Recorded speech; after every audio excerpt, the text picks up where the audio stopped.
Hey everyone, here's a quick how to play of Gang Up. The game can be played with 3 to 5 players and on average will take about 45 minutes. Players build up their status to 20 in order to win. You earn status by successfully committing crimes. To pull off a successful crime you must first gather enough gangsters. Once you start the crime, protect your gangsters and make sure enough of them stay on board to complete the crime, because the other players might try to take them out. If a crime is successful, you will gain extra status. If it's unsuccessful, you will lose status.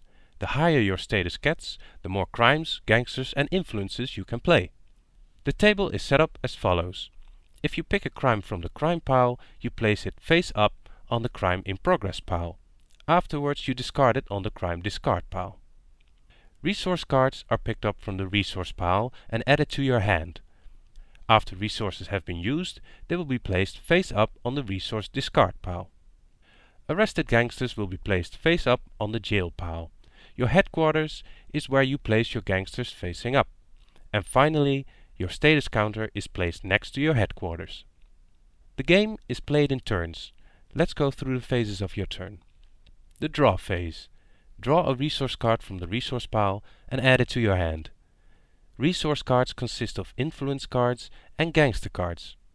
Influence cards can be played at all times, even when it's not your turn. You can only play cards if your current status matches or exceeds the status number on playable cards. This is the core mechanic of the game. There is no limit to the amount of influence cards you can play. Gangsters can only be played in the following phase. Gangster phase. Play gangsters from your hand to the headquarters by moving them to the table in front of you facing up. There is no limit of gangsters in your headquarters, but you do need to have enough status to be able to have them on the table. And if possible, you make a snitch switch and trade a gangster from your hand with one in jail.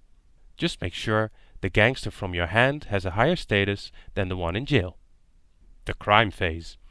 If you feel confident you can pull off a crime, you turn over one crime card to see what crime is in store for you. If you don't feel ready, you ignore the crime card and pick a resource card instead. Your turn will end there.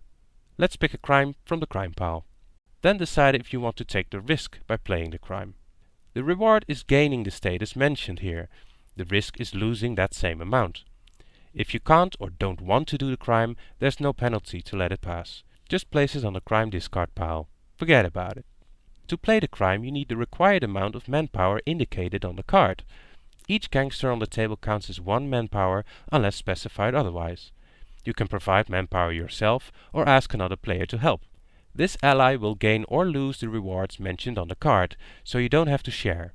If the minimum required manpower is added to the crime, you may start the crime. Once the crime is in progress, players may try to take out gangsters, for example by playing influence cards or by using gangster actions. If they succeed and the number of gangsters falls below the required manpower, then the crime fails and you lose status. If you still have or regain the required manpower, you are successful and gain the status. A crime falls into these categories: robbery, fraud, trafficking and gambling. Each category has its own risks and rewards. Robbery gets you in the picture and has a high status reward, but if unsuccessful, will send all the gangsters at the crime to jail. Fraud has little appeal in Crime Town and so the status reward is low, but you won't lose status if you fail. Trafficking is more serious and the reward is higher. You'll get 2 extra resource cards if you pull it off. At gambling, the amount of gangsters starting the crime equals the height of the reward, but the chance of failure is high.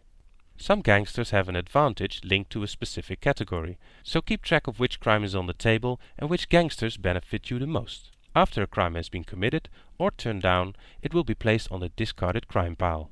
Finally, the discard phase. Discard your hand down to 8 and your turn is over. Now the next player starts.